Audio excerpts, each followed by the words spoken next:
Hi, beautiful souls. I trust and wish that March is treating you with love, kindness, reverence, peace, relaxation and calm and clarity. Might have said calm twice. Double calm. It's very easy and tempting to always say, oh, keep releasing, keep releasing, keep releasing. So tempting to say that. And of course, it's true, because the more that you let go of everything and just become super, super present in that space of literally nothingness, the easier it is to navigate life, and the easier it is to navigate everything that has ever come up for you, or ever will come up for you, everything. When you're in presence, everything is easy. And we want to make our lives as easy as possible. And of course, when some of us are responsible to make life easy for ourselves, it affects the collective. And it's all about unity now. Everything that you do, everything that you are, everything that you be, if you are focused and concentrated on it for being for the greatest good of all, for unity, then you will accelerate whatever it is that you're wishing to bring forth with ease, with grace, and it's just going to be like whoosh, whoosh, whoosh, whoosh. If you're still in that position of trying to make yourself feel safe and secure and calling forth your bits and bobs, whatever it is that you may want just for you, then you may still find that you're going to hit a few bumps, because everything now is supporting unity consciousness. So we want to be really, really focused on, okay, if I want more, for instance, I want more wisdom. Okay, well, if I get more wisdom, how am I going to play with that wisdom? And if I'm going to play with that wisdom in a way that I can share that with the collective, then yes, that is a great way to call forth more wisdom. I call forth more wisdom. I give myself more wisdom, because remember, everything that you call forth, you're giving to yourself. It's not coming from any external source. Everything is coming from within you. We are giving and gifting and experiencing everything that we have already experienced. But the whole point right now is that we want to be really conscious about what we're experiencing, what we're giving to ourselves, knowing that we are in our physical vehicle. And the whole point is to ascend whilst embodying this physical vehicle, because that's the fun part. That's the fun part. That's why we came here, because we've already done all of this. This is fun for us. This is all fun. The thing is, we forget it all when we come through here. So for those of you that are remembering your infinite gifts, then it's very exciting, because you can call them all forth to you by giving yourself them. Oh, I call forth this, I call forth that, oh yes. And then if you come and you do group work, which I do, you can share your gifts with others. So say, for instance, somebody wants to know how to access this, you place all of your gifts on the table and everybody is able to share and exchange gifts, exchange wisdom, and that's all unifying, unity consciousness, loving one another. I support you, my brothers. I support you, my sisters. I support you, animal kingdom. I support you, all beloved beings here on this beautiful planet. I support you all. Now, part of where we are moving and aligning with, changing our frequencies as we step from stepping stone to stepping stone to stepping stone of these frequencies like, oh, I'm rising onto the next frequency. Oh, I feel another frequency. Oh, beautiful, beautiful, beautiful. Then everything becomes clearer. And when things are coming clearer, you can see through all of those illusions and those falsehoods that you have been told were so over countless years. And there will be particularly lots of falsehoods and distortions within main structures. I'm sure that everybody is quite aware of this, like, you know, big structures, That's where the most distortions are coming from. You look at something like religions and everything else, you know, distortions. And I'm not putting shade on anything, because I know some people are very attached to their religions and that they believe that it's very important. I'm not putting shade there, but what I'm saying is that if you are not going within and finding the clarity for yourself, you're not going to be able to see beyond what is being told to you, and you are not sovereign. And if you're not sovereign and you're not authentic, then you're going to be pushed about and pulled about, and you're not going to know what is true and what is not true. If you want to know the truth, you have to be prepared and courageous enough to go within, set aside all of the beliefs that you've always ever held within this now lifetime, put them all aside, let them go. In fact, let them all go. Let them all go. Let everything go. And go, I go within. I'm a sovereign being. I enter through the stargate of my heart, and I discover, remember, because it is remembering. I did remember the wisdom for myself. And you do this, and you keep going within, and you keep asking yourself questions. You have a sit down with a pen and paper, or go out in nature, place your hand on a tree, ask these questions, write these down, pay attention to them, because you have to keep asking, and you're going to come really, really good at practicing listening to your highest self, listening to your Christed self, listening to your I am presence.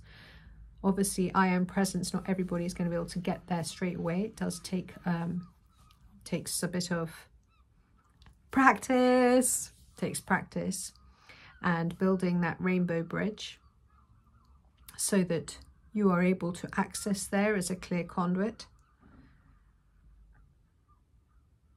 receiving that information with clarity, bringing it forth and anchoring it down into the grid.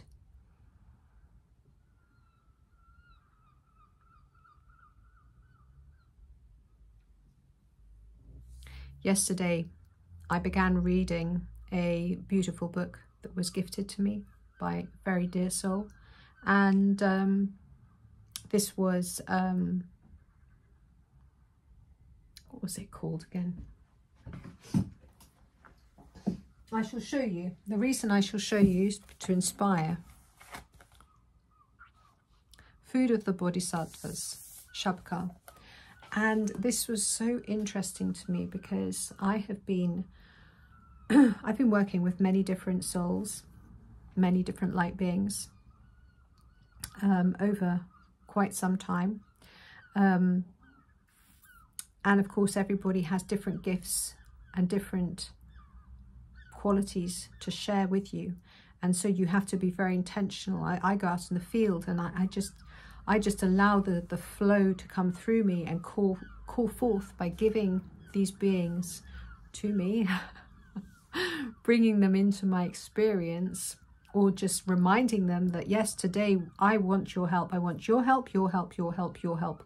I have a huge light team and I've worked with different beings over many, many years. So my light team now is so vast, and I obviously don't call everybody into every single day, but today I really did call quite a few beings forward.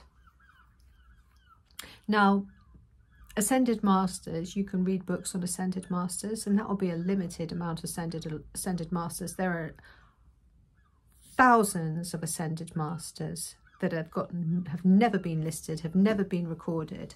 Some of them are hermits, some of them are very aloof, you don't ever really get to see them, but that doesn't mean that they're not doing incredible things, or that they haven't done incredible things over linear time. And I've been doing quite a bit of work with Babaji. I've mentioned this quite a few times. And that's not to say that I just work with Babaji, because obviously the most important being that you can ever work with is your own inner wisdom.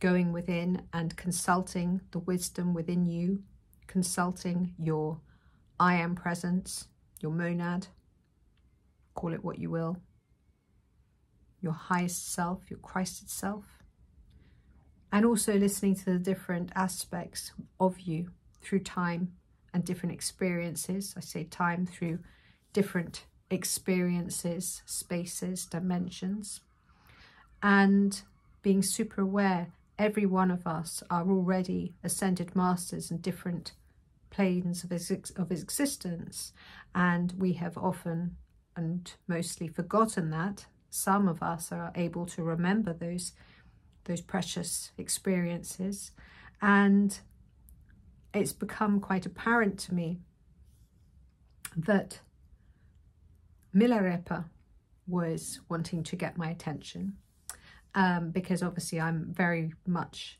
asking for assistance, because I say, and I joke with these beautiful beings, I say, oh, come on, you know, I need all of the help I can get.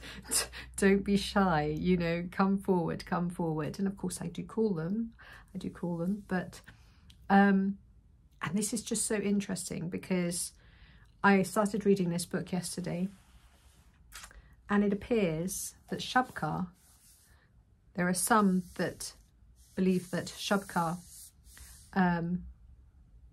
was once Milarepa in a different incarnation.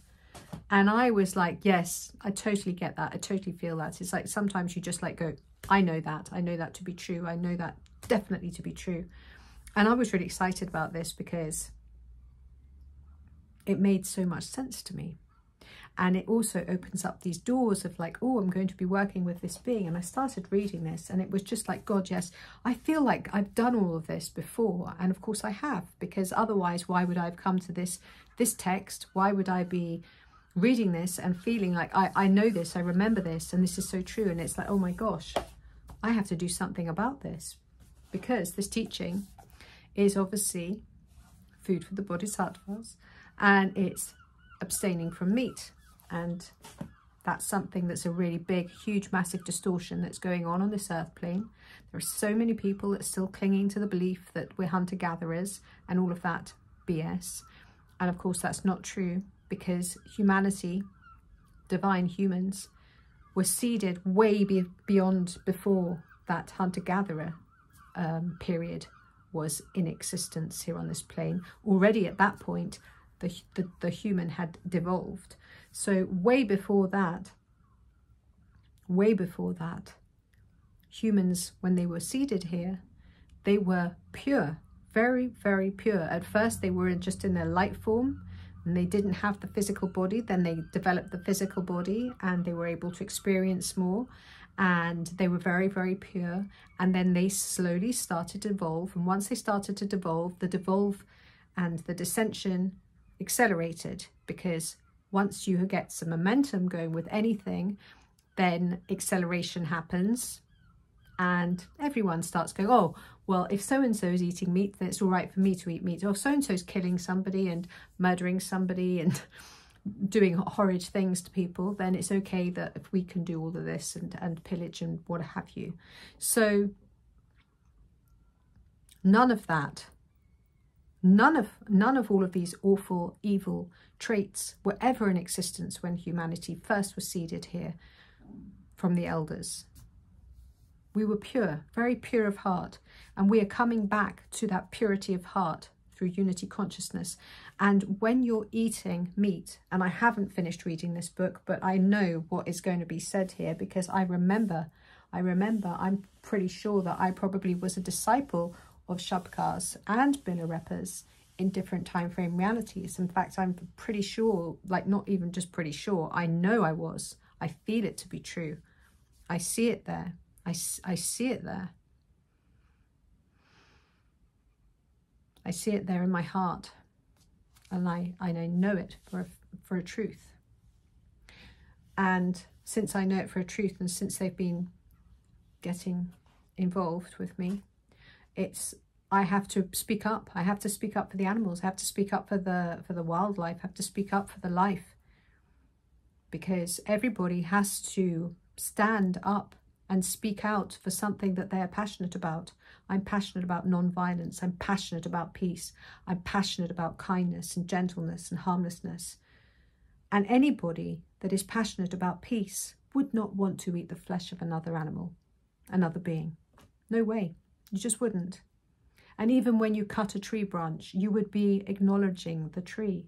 I ask you to please pull back your energy as I take this branch, because this will balance your tree being branches out, and you're less likely to break in the strong winds. You know, you speak to the nature, you speak to everything, even you're speaking to yourself. Oh, now what shall we do today? And this is the way of being kind. This is the way of being gentle. This is the way of being very, very conscious. And it's all like so much about like energy, like gently moving, gently, gracefully considering, feeling into things, feeling into something. Does this feel right for me? Feeling in your heart. Does this feel right for me? And having the courage and the integrity to know if something is not right, and saying, okay, this isn't right. It's going to be jolly difficult for me to address this, but I must, because I must be in alignment with my integrity. And of course, the more you make decisions, hard decisions, the stronger and the more resilient you will become. It's like creating a beautiful and incredible Japanese sword that gets folded over time and time again, boom, boom, boom, boom, boom, boom, boom, until it's super, super, super strong. This is the same with us. We get tested, and when we stand forwards in our strength, in our courage, in our authenticity, our sovereignty, our integrity, and we say, okay, I make a decision. This might not be so easy for me, but I do not want to be a part of harmful ways. I do not want to be a part of unkindness. I'm conscious, I'm aware, and I know that I can make excuses for myself, which most people do. Oh, but I'm not the one killing, I'm not the one doing this. Yeah, leave it for somebody else to do, why don't you? This is the thing. It's like when we're being irresponsible, we go, oh, well, somebody else is doing it. That doesn't affect me. Well, no, that's just you kidding yourself, because you don't want to admit that you're doing something that's not in alignment with peace and love. If you're in alignment with gentle ways of being, and if you're really in alignment with peace, you will certainly not be wishing to cause harm on any living thing whatsoever. You will be really, really living in reverence and pure awareness, open-heartedness. And all of my teachers, every single one of them, is a vegan. Every single one.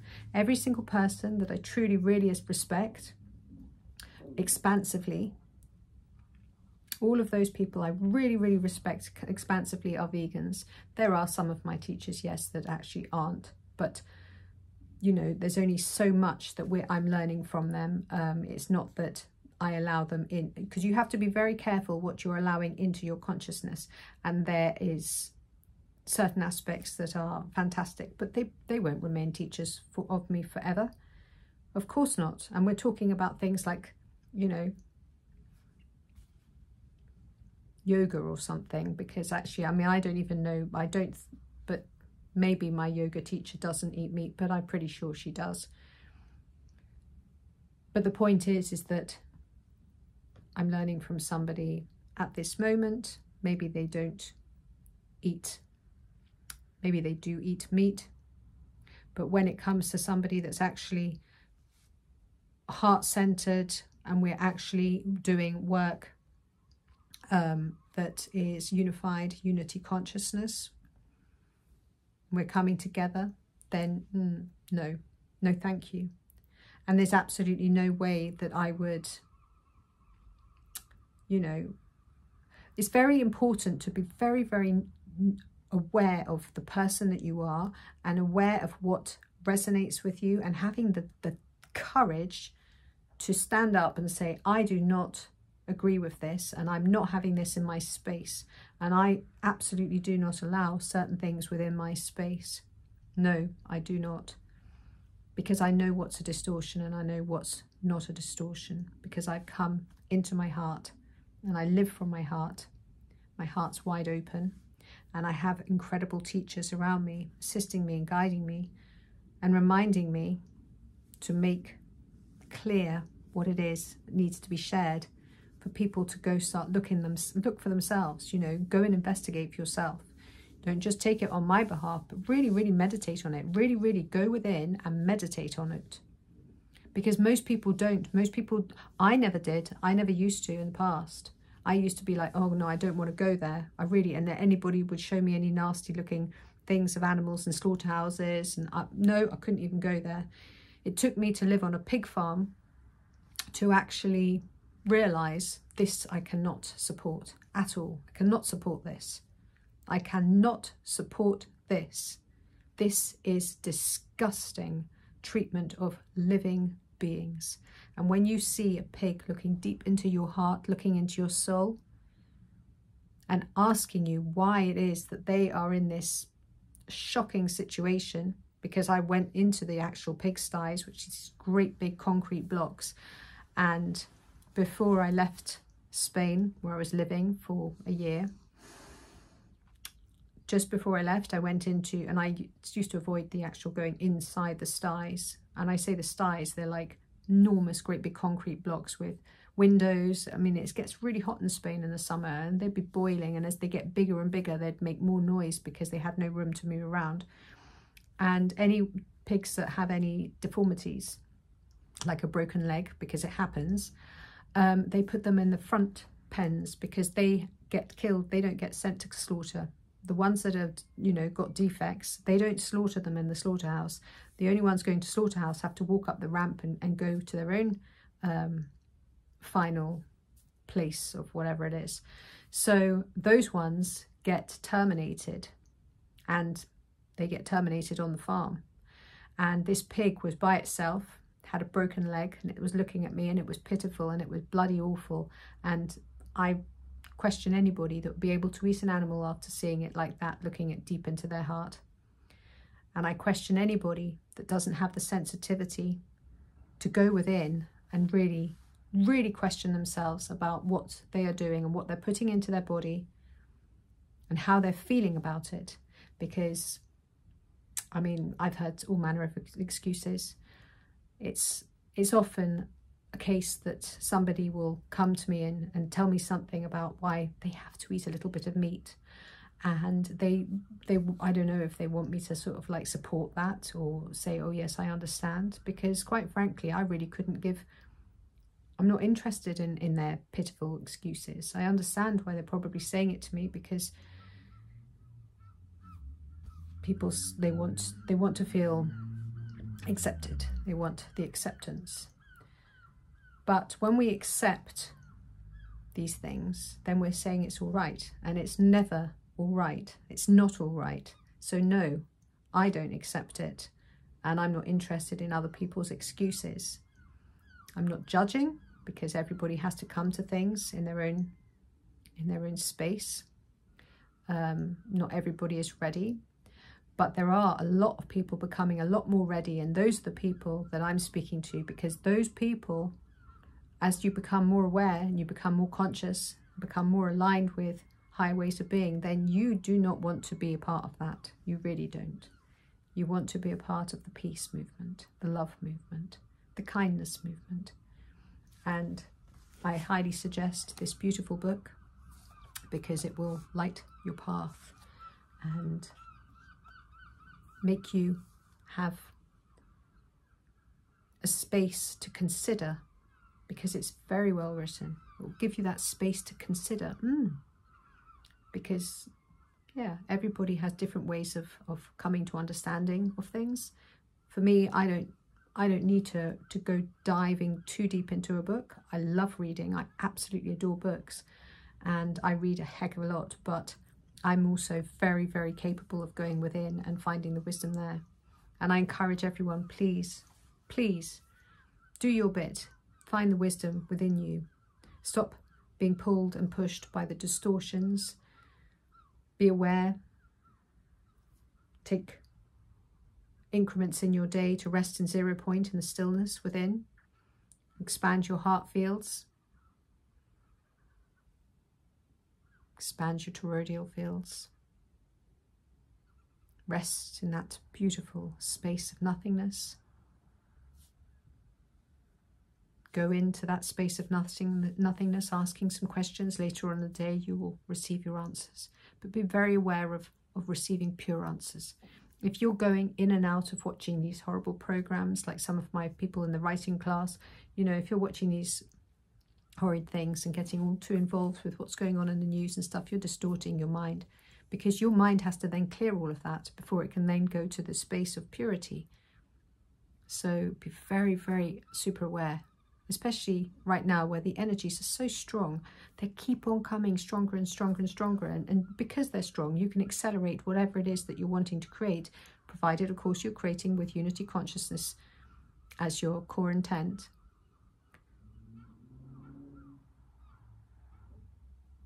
And that's my message for today. I love you all. I wish you well. I wish you peace. Please consider all life here on this beautiful planet. Live in harmony. We can all flourish together. All life is sacred here on this beautiful planet. Nothing wants to be hurt or harmed. All life is precious. Remember that. Remember that. Remember that. My name is Zaza. I bless you all. Peace, love and joy.